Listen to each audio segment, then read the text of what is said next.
Good evening. अभी शाम के 6:30 बज रहे हैं और ये देखिए हमारे कान्हा इतने प्यार से बैठे हुए हैं। अभी मैंने शाम की आरती कर ली हूँ और कन्हैया को थोड़ा सा भोग लगा दी हूँ।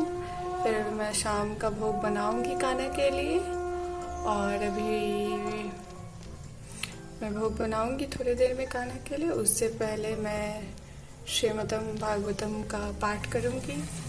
तो मैं सोच रही थी आप लोगों के साथ भी इस पाठ की बातें शेयर करूं।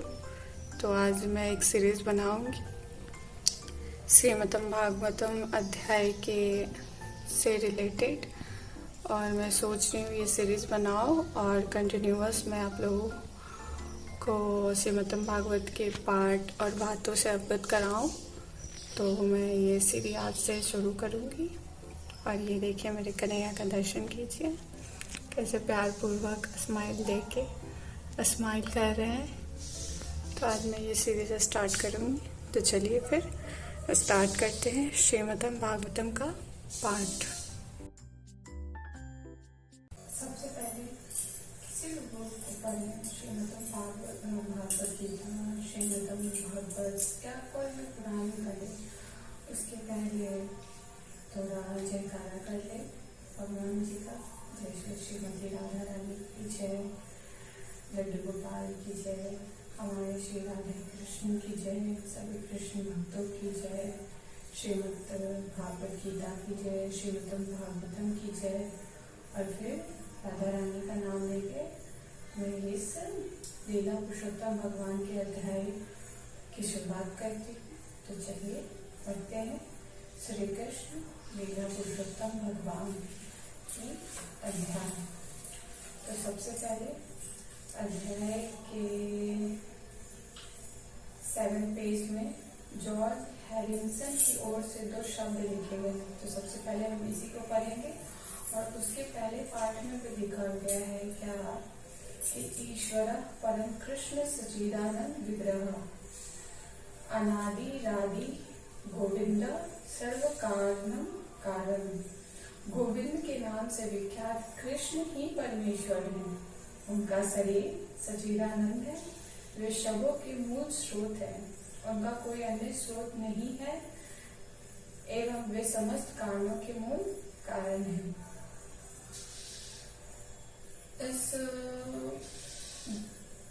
इस लिखे गए श्लोक का मतलब है कि जो गोविंद है जो हमारे श्री कृष्ण है, उनके नाम से, गोविंद के नाम से वो विख्यात है, जिन्हें हम कृष्ण कहते हैं और उन्हें ही परमेश्वर भी कहते हैं। और उनका जो शरीर है, यानी श्री कृष्ण जी का जो शरीर है वो सच्चिदानंद है, वे सबों के मूल स्रोत है, उनका कोई अन्य स्रोत नहीं है एवं वे समस्त कारणों के मूल कारण है। हमारे जो श्री कृष्ण है वो सभी कारणों के कारण है।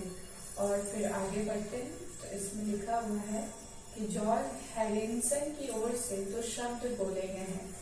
प्रत्येक व्यक्ति भगवान श्री कृष्ण की खोज में है। कुछ लोगों को अनुभव नहीं होता है कि वे खोज में हैं, किंतु वे खोज में रहते हैं। श्री कृष्ण ईश्वर है, जो कुछ भी विद्यमान है उनके स्रोत से है। जो कुछ है, जो कुछ था या जो कुछ होगा, उस सब के कारण है। कौन? श्री कृष्ण। क्योंकि ईश्वर असीम है, अतएव उनके नाम भी अनेक है। अल्लाह, बुद्ध, यहोवा, राम, ये सभी श्री कृष्ण है और सभी एक है। ईश्वर हमेशा निराकार नहीं है, उनके निराकार तथा साकार दोनों स्वरूप है। यानी जो हमारे श्री कृष्ण है वो निराकार भी है और साकार स्वरूप है, यानी उनका दोनों स्वरूप है। उनका व्यक्तित्व परम शाश्वत आनंदमय तथा ज्ञान से पूर्ण है। जो हमारे श्री कृष्ण है उनका जो व्यक्तित्व है वो क्या है? परम है, शाश्वत है, यानी सच्च है, आनंदमय है और ज्ञान से पूर्ण है। जिस प्रकार सागर के जल की प्रत्येक बूंद से सागर जल के गुण रहते हैं, उसी तरह हमारी चेतना में भी ईश्वर की चेतना के सारे गुण रहते हैं। लेकिन भौतिक शक्ति, भौतिक देह, इंद्रिया, सुख, भौतिक संप्रदा, अहंकार इत्यादि से तदात्मन्य तथा आसक्ति के कारण हमारी वास्तविक दिव्य चेतना कलुषित हो गई है और मलिन दर्पण की भांति वह शुद्ध प्रतिबिंब को परावर्तित करने में असक्षम है। जन्म जन्मांतरों में हमने छंद भंगूर के साथ अपना संसर्ग बढ़ाया है। इस नश्वर शरीर को जो अस्थियों तथा मांस की गठरी के समान है, हमने गलती से आत्मा रूप मान लिया है और इस छंद भंगूर स्थिति को ही अंतिम मानने की भूल की है। सभी युगों में महान संत इसके ज्वलंत प्रमाण कर रहे हैं कि यह ईश्वर चेतना की अविनाशी अस्थायी स्थिति सभी जीवात्माओं में जागृत की जा सकती है। प्रत्येक आत्मा मूलतः दैवी है। श्रीमद् भागवत गीता में भगवान श्री कृष्ण कहते हैं कि आत्मा में सुदृष्ट समस्त भौतिक कर्मों से मुक्त हुआ योगी परम चेतना के संपर्क में सुख की चरम सीधा अवस्था प्राप्त करता है।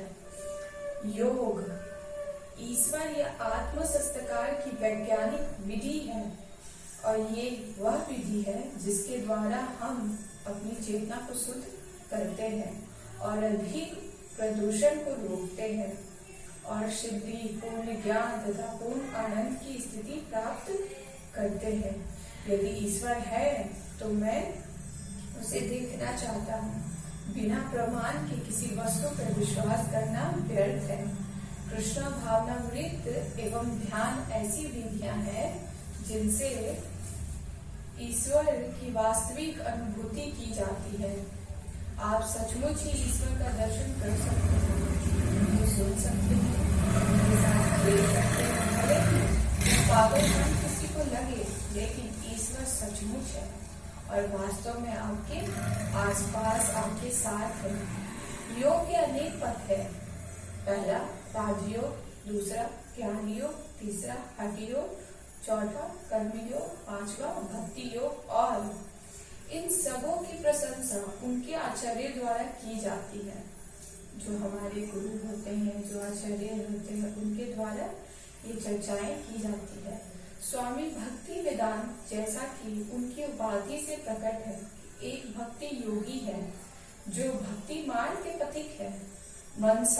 मनसा यानी मन से, वचा यानी बोलने से, कर्मणा यानी अपने कर्म से, ईश्वर की सेवा करने से तथा ईश्वर के पवित्र नामों के कीर्तन से भक्त में तुरंत ही ईश्वर चेतना विकसित होती है।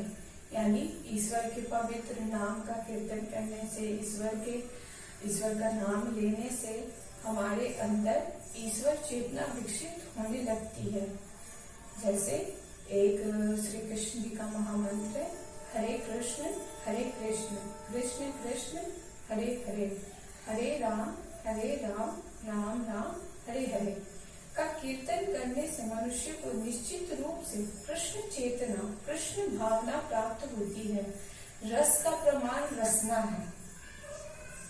यानी इसमें कहा गया है कि हरे कृष्ण कृष्ण कृष्ण हरे हरे, हरे राम राम राम हरे हरे के कीर्तन करने से मनुष्य को निश्चित रूप से कृष्ण चेतना मिलती है। वो कृष्ण भावना विकसित होता है। और यहाँ पे एक एग्जाम्पल दिया गया है कि रस का प्रमाण रसना है। रस का प्रमाण रसना है, यानी जब तक आप किसी चीज को करते नहीं है तब तक आपको उसके महत्व के बारे में पता नहीं चलता है। चलिए आगे बढ़ते हैं। मेरी प्रार्थना है कि आप इस पुस्तक लीला पुरुषोत्तम भगवान श्री कृष्ण का लाभ उठाएं और इसके मर्म को समझने का प्रयास करें।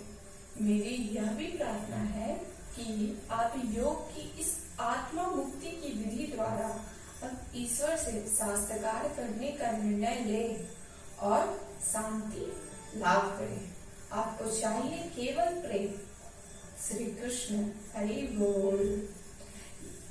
ये सारी बातें जो है वो जॉर्ज हैरिसन की ओर से कहे गए जो 2 शब्द थे वो है। फिर जब आप आगे बढ़ते हैं, इसमें आते हैं विषय सूची, जैसे 7 में दिया गया था जॉर्ज हैरिसन की ओर से 2 शब्द, फिर 9 में है विषय सूची, फिर 13 में है प्रस्तावना, फिर 19 अध्याय में है भूमिका, और फिर पहले अध्याय से स्टार्ट होगी भगवान श्री कृष्ण का अवतरण। फिर 10 अध्याय तक आप पहुंचेंगे तो आप यानी 2nd अध्याय में जब आप पहुंचेंगे तो फिर आप पढ़ेंगे देवताओं द्वारा गर्भस्थ भगवान श्री कृष्ण की स्तुति। फिर अध्याय में भगवान श्री कृष्ण का जन्म होगा। फिर अध्याय 4 में कंस द्वारा उत्पीड़न का प्रारंभ होगा। फिर अध्याय 5 में नंद तथा वसुदेव की भेंट होगी। इसी तरह आगे श्री कृष्ण ने जो लीला वृंदावन आज से 5000 वर्ष पहले की थी वो सारी चीजें इसमें लिखी हुई है, और इस बुक का नाम है लीला पुरुषोत्तम भगवान। आप चाहे तो किसी भी सोशल मीडिया साइट से इसे मंगवा सकते हैं और पढ़ सकते हैं, और सभी को पढ़ना भी चाहिए ताकि हमें जो बातें श्री कृष्ण जी के बारे में पता नहीं है वो बातें हमें पता लगेगी, और जो पता है वो तो पता है ही, और जो चीजें नहीं है वो सारी कुछ पता लगने की। जब तक हम किसी चीज को पढ़ते नहीं तब तक हमें किसी चीज के बारे में पता नहीं चलती है। जब किसी चीज को पढ़ना आरंभ करते हैं तब उसके बारे में पता चलता है, और हर चीज के बारे में हमें पूरी तरह पता नहीं होता है। और भगवान की चीजें तो इतनी सारी हैं जिसे हम कितना भी पढ़ ले तो वो ज्ञान भी अधूरा है, उनके बारे में जान पाना इतना सरल नहीं है। तो चलिए तो फिर ठीक है, पार्ट तो वो समाप्त हो गया। अब हम अपने कान्हा के लिए भोग बनाते हैं। तो आज इस ब्लॉग को यहीं समाप्त करती हूँ, और मिलते हैं कल के ब्लॉग में। सभी अपना ध्यान रखें, सेफ रहें, स्वच्छ रहें, और मैं इस ब्लॉग को यहीं पे विराम देती हूँ। और आप लोग ज़रूर सात्विक भोजन जाके देखें, कैसे बनाते हैं, कैसे खिलाते हैं, कैसे कैसे कान्हा को भोजन खिलाते हैं। ये सारी वीडियो मैंने YouTube पे डाल रखी है, तो आप लोग जाके ज़रूर से देखें। और हम वीडियो यहीं समाप्त करते हैं। आप सभी को Radhe Radhe and good night. Hari बोल।